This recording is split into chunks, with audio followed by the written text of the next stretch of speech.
20, 1 through 17, the 10 Commandments. So I was a little bit wondering what he's going to talk about today. You thought you told me what to talk about. I thought I told him what to talk about, so we'll find out. So Exodus 20, 1 through 17. Then God spoke all these words. I am the Lord your God who brought you out of the land of Egypt, out of the house of slavery. You shall have no other gods before me. You shall not make for yourself an idol, whether in the form of anything that is in heaven above, or that is on the earth beneath, or that is in the water under the earth. You shall not bow down to them or serve them, for I, the Lord your God, am a jealous God, punishing children for the iniquity of parents to the third and fourth generation of those who rejected me, but showing steadfast love to the 1,000th generation of those who love me and keep my commandments. You shall not make wrongful use of the name of the Lord your God, for the Lord will not acquit anyone who misuses his name. Remember the Sabbath day and keep it holy. 6 days you shall labor and do all your work, but the seventh day is a Sabbath to the Lord your God. You shall not do any work, you, your son, your daughter, your male or female slave, your livestock, or the alien resident in your towns. For in the 6 days the Lord made heaven and earth, the sea, and all that is in them, but rested the seventh day. Therefore the Lord blessed the Sabbath day and consecrated it. Honor your father and your mother, so that your days may be long in the land, and the Lord your God is giving you. That the Lord your God is giving you. You shall not murder. You shall not commit adultery. You shall not steal. You shall not bear false witness against your neighbor.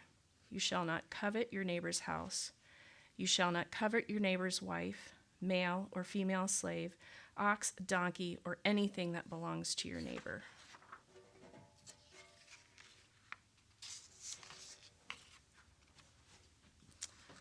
So let's turn to the prayer of confession, and printed in the bulletin. We often miss the beauty in your work, God. Forgive our distracted hearts. When we put our trust in other things, remind us of your love and care. Bring joy to us once again. May the meditations of our hearts be pleasing in your sight, our rock and our redeemer.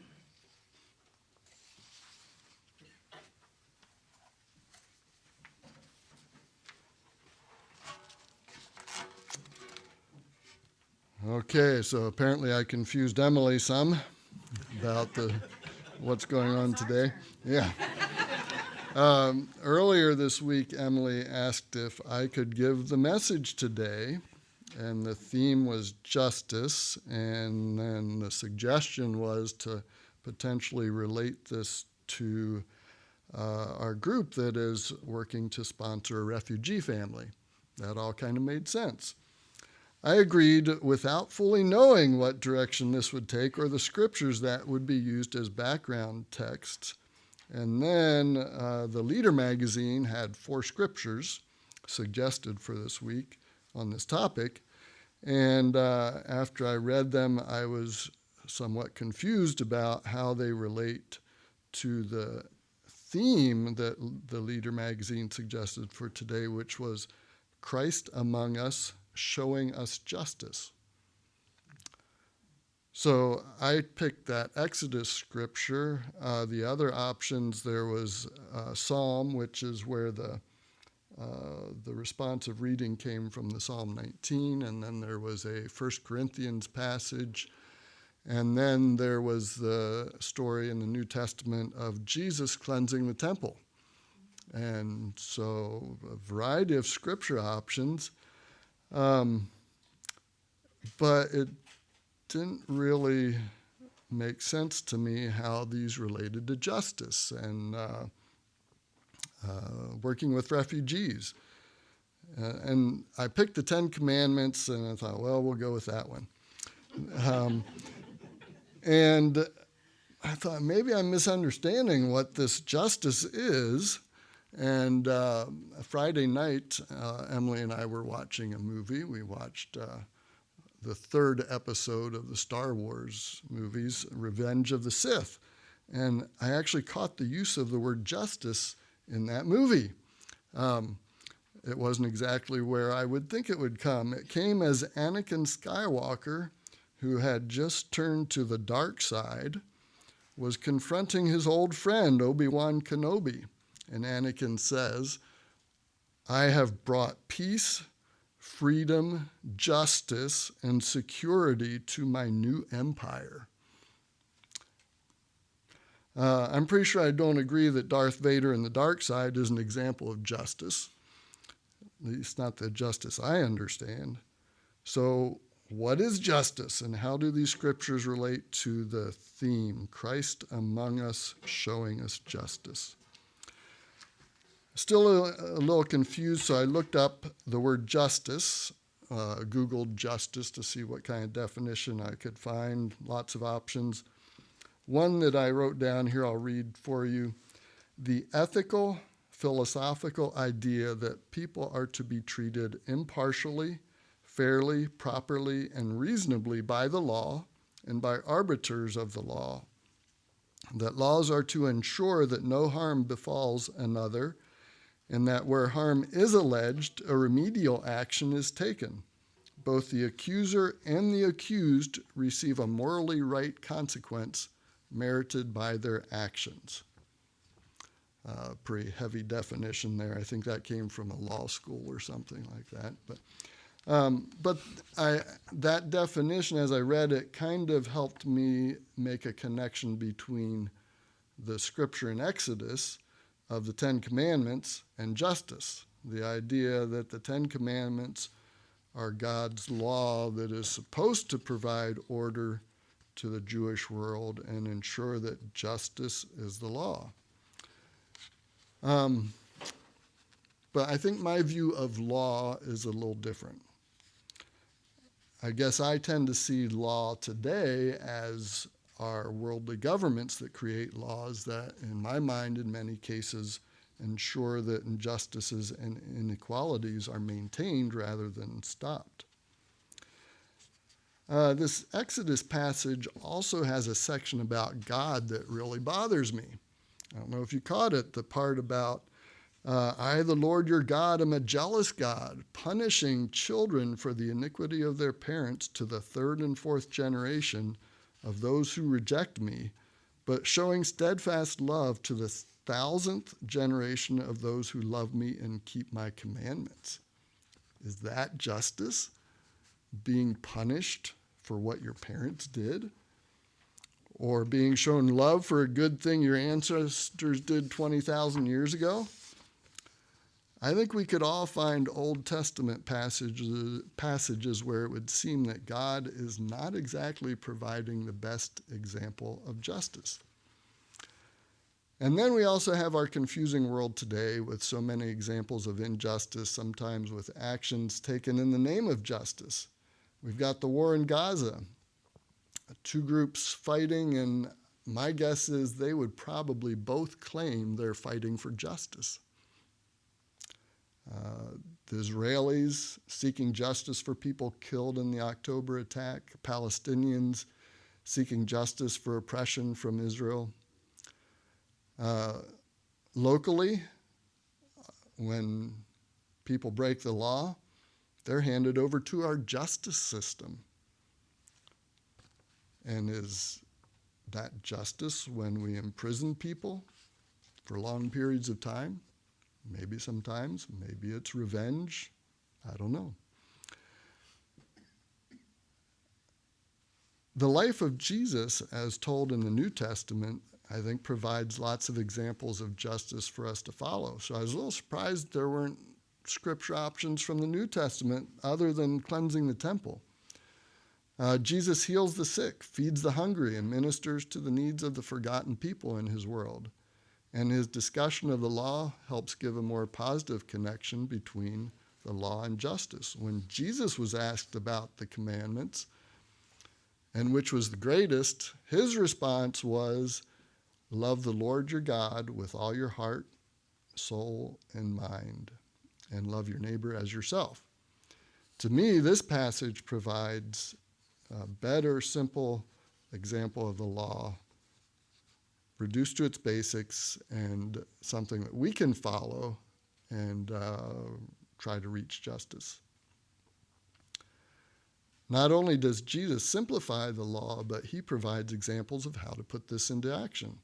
As Jesus cared for those who were being treated unjustly, we can do the same. And so that's where I see the connection between justice and our project to host a refugee family. Refugees around the world are victims of injustice of some form. Maybe it's injustice of food and resource distribution. Maybe it's injustice of homelands being destroyed by war. In some cases, injustice of lack of safety due to people having worked with U.S. forces in Afghanistan and elsewhere. All these refugee crises exist and stem from some kind of injustice. So I see our work, our group, as an opportunity to bring a refugee family to our community, and that's a small step in trying to bring some justice back to our community and our world. It won't solve all the refugee problems around the world, but hopefully it can bring relief to at least one family. I'm not sure in the end it's really justice. I had to think about this because real justice would probably be for these refugees to be able to return to their homeland and not have to be displaced and move to a whole another country. There are also many examples of injustice in our world that have victims and maybe not a real criminal or perpetrator. Maybe it's societal and governmental systems that are unjust, or maybe victims of mistakes that are made with no real malice behind them.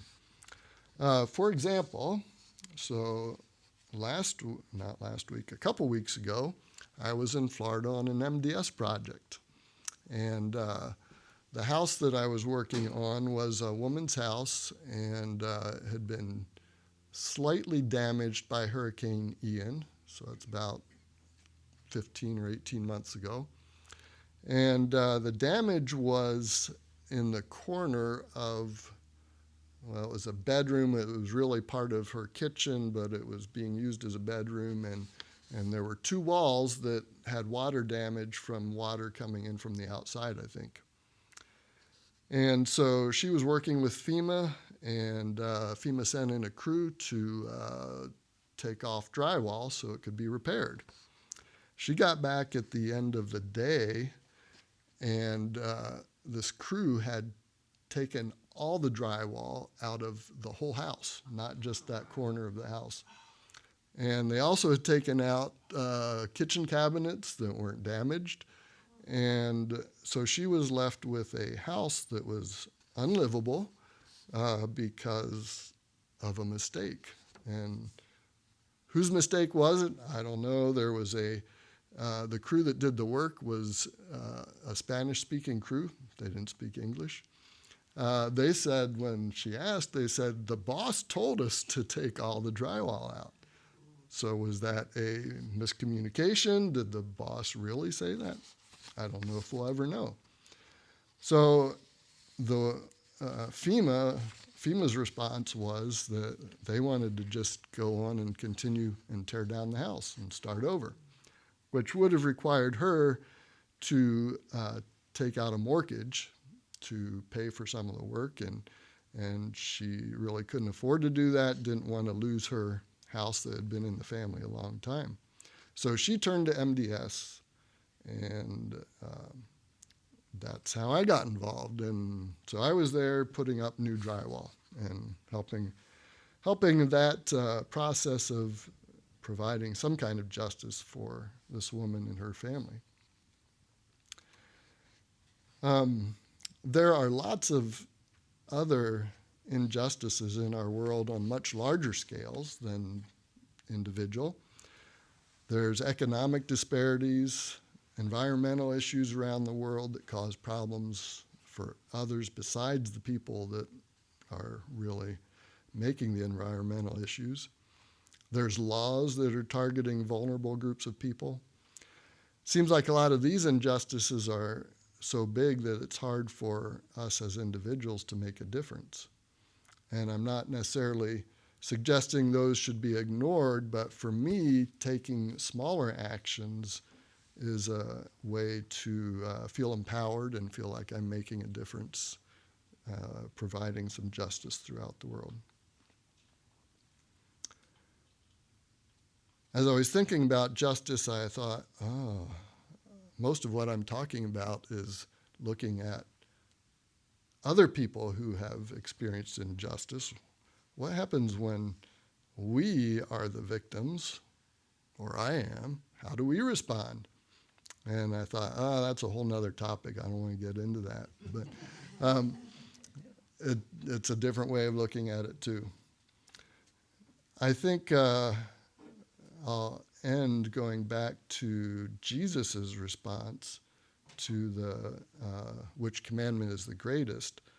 Love the Lord your God with all our heart, with all your soul, and with all your mind, and love your neighbors as yourselves. And the Leader magazine suggested that I make a scroll of the 10 Commandments and leave them on, I think there's supposed to be a path up here, and there is. So I did that, but I did a little twist on it. So I printed the 10 Commandments on one side, and I printed Jesus' response to which commandment is the greatest on the other side, facing out. And so that's my response to the 10 Commandments here. And I'll leave that up front. So I'll close again with Jesus' response. Love the Lord your God with all your heart, with all your soul, with all your mind, and love your neighbors as yourselves. And there's time for reflections and sharing. We're going to take a minute to reflect to ourselves. Okay. And I'm going to suggest something for you to reflect on. And so I shared two things. One about the group working with hosting refugees, and then my MDS experience. But I think it would be an interesting response if the rest of you could share some of your stories also of working for justice.